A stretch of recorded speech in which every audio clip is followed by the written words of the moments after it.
بسم اللہ الرحمن الرحیم۔ السلام علیکم بہنوں، بھائیوں، دوستوں اور بزرگوں۔ آج ہم بات کر رہے ہیں کہ اسلام میں لڑکیوں کی شادی کے جہیز کے کیا احکامات ہیں۔ قرآن مجید میں متعدد آیات کا حکم ہے کہ عورت کا مہر اس کا ہے، کسی اور کا نہیں، اور یہ کہ شادی کی مدت تک مرد کو اپنی بیوی کے نان و نفقہ کے اخراجات کا ذمہ دار ہونا چاہیے۔ انسانی خاندان کے رشتوں میں ایک قدیم ترین رسم یہ ہے کہ مرد نے شادی کے موقع پر عورت کے مہر کے حقوق کو تسلیم کیا ہے۔ وہ عورت کے پاس یا اس کے والد کو قیمتی چیز دیتا تھا۔ مزید یہ کہ وہ شادی کی پوری مدت میں اپنی بیوی اور بچوں کی کفایت اور نطفہ کے ذمہ دار تھے۔ اس رسم کی اصل کیا ہے؟ یہ کیوں اور کیسے وجود میں آیا؟ مہر کیا ہے؟ اس کی شکل اختیار کرتا ہے۔ بیوی کا کفالت شوہر کیوں ادا کرے گا؟ اگر اس بات پر اتفاق ہو کہ میاں بیوی اور دونوں کو اپنے فطری اور انسانی حقوق کی پاسداری کرنی چاہیے، ان کے درمیان بالکل عادلانہ اور انسانی تعلقات قائم رہنے چاہیے، اور یہ کہ مرد کو عورت کے ساتھ پوری طرح اپنی حیثیت کے مطابق زندگی گزارنی چاہیے، تو کیا کوئی ایسی بات ہے؟ مہر اور دیکھ بھال کا جواز یا کیا مہر اور نفقہ اس زمانے میں باقی ماندہ ہیں، یا جب عورت مرد کی مالکیت ہوا کرتی تھی کیا مہر اور نفقہ کو ختم کر دیا جائے؟ انصاف اور انسانی حقوق کے برابری کے تقاضوں کے مطابق، خاص طور پر 20ویں صدی میں، تاکہ شادیاں مہر اور نفقہ کے حق کے بغیر ہوں اور عورت اپنی مالی ضروریات خود برداشت کرے اور حصہ دار بھی ہوں۔ بچوں سے اٹھنے والے اخراجات کی ادائیگی میں یکساں طور پر ہم اپنے باب کا آغاز مہر کے موضوع سے کرتے ہیں۔ ہم دیکھیں گے کہ مہر کیسے وجود میں آیا اور اس کا مقصد کیا تھا، اور ماہرین اماریانیات نے اس کے باوجود میں آنے کی کیا تشریح کی ہے۔ مہر سماجیات کا کہنا ہے کہ زمانہ قبل از تاریخ میں انسان وحشیانہ زندگی گزارتے تھے، قبائلی گروہوں میں رہتے تھے، اور نامعلوم وجوہات کی بنا پر خون کے رشتوں میں شادی کو ممنوع سمجھا جاتا تھا۔ قبیلے کے جو نوجوان شادی کے خواہش مند تھے، ان پر لازم تھا کہ وہ دوسرے قبیلوں سے اپنی شریک یات اور عاشقوں کا انتخاب کریں، اور اس مقصد کے لیے انہیں دوسرے قبائل سے رجوع کرنا پڑتا تھا۔ اس زمانے میں انسان کو اس بات کا علم نہیں تھا کہ وہ بچے کی پیدائش میں کیا کردار ادا کرتا ہے۔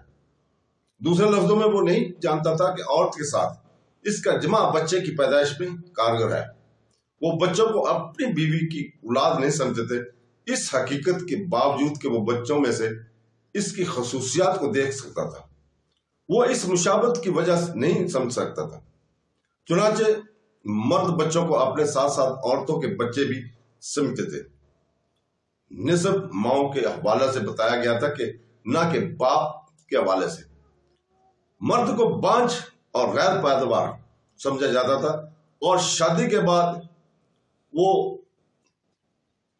ان کی طرح عورت کے قبیلے میں رہتے تھے، اور عورت کو صرف اس کی محبت، صحبت اور اس کی جسمانی طاقت کے لیے اس کی ضرورت تھی۔ ماہرین اماریانیات کے مطابق اس دور کو ازواجی دور کے نام سے جانا جاتا ہے۔ ابھی زیادہ عرصہ نہیں گزرا تھا کہ انسان کو اولاد کی پیدائش میں اس کا حصہ معلوم ہوا، اور اس نے اپنے آپ کو حقیقی انسان کے طور پر پہچانا، جس کی طرف اس کے اولاد منسوب کی جاتی تھی۔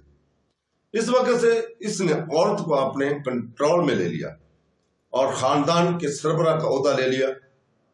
پدرانہ دور، جیسا کہ اسے کہا جاتا ہے، شروع ہوا۔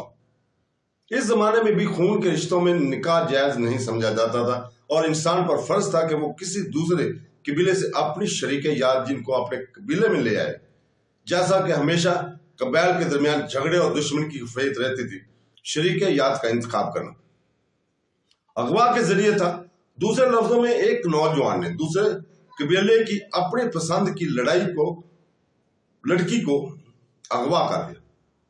ویسے بھی اسلام میں شادی کو جہیز دینے کی کوئی زیادہ سے زیادہ حد نہیں ہے، تاہم اسلامی خواتین کو صرف یہ حکم دیتا ہے کہ وہ مکمنہ طور پر شوہر پر جہیز کا بوجھ نہ ڈالے۔ رسول پاک صلی اللہ علیہ وسلم نے فرمایا سب سے بڑی نعمت والی عورت وہ ہے جس کا مہر سب سے ہلکا ہو۔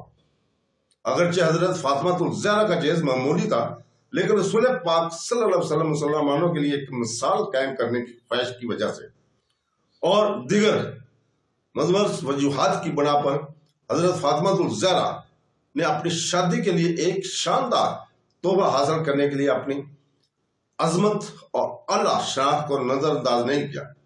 فاطمہ الزہرا کی فضیلت اور کمال نے انہیں شفاعت کا حق مانگنے کی ترغیب دی۔ اگر اللہ تعالیٰ نے مسلمانوں میں سے گناہ گاروں کو چاہا، احمد بن یوسف نے اپنی کتاب میں لکھا ہے اور درج ذیل روایت ہے کہ جب انہیں حضرت فاطمہ الزہرا کو اپنی شادی کے بارے میں معلوم ہوا اور اس کا مہر تھوڑا سا درم تھا تو انہوں نے کہا، اے اللہ کے رسول، لڑکیاں جہیز کے پیسے لیتی ہیں، مجھ میں اور ان میں کیا فرق ہے؟ اگر میرا جہیز بھی پیسہ ہوتا میں آپ سے التماس کرتی ہوں کہ اسے واپس کر دے اور اللہ تعالیٰ سے دعا کرے کہ میرے مہر کو مسلمانوں میں سے گناہ گاروں کی شفاعت کا حق دے۔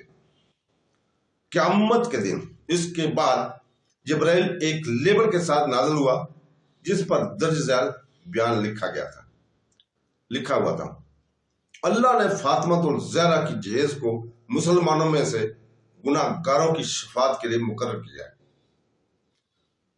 تو دوستو، جب حضرت فاطمہ الزہرا بستر مرگ پر تھیں تو انہوں نے اپنے سینے پر تابوت کے نیچے نشان لگانے کو کہا۔ اس طرح کیا گیا تھا۔ فاطمہ الزہرا نے فرمایا، جب میں قیامت کے دن اٹھائی جاؤں تو میں اپنے باپ کی قوم میں سے گناہ گاروں کی شفاعت کے لیے اپنے ہاتھ سے یہ لیبل پیش کروں۔ اس پر حضرت فاطمہ الزہرا کے جہیز کے بارے میں کل انشاءاللہ تعالی ہم بیان کریں گے۔ اللہ تعالیٰ سے دعا ہے کہ وہ ہمیں صحیح راستہ دے اور دلہن کے والدان سے غیر ضروری جہیز کا مطالبہ کرنے والوں سے ان کے دل میں ہمدردی اور رحم پیدا کرے۔ آمین ثم آمین۔ اللہ حافظ۔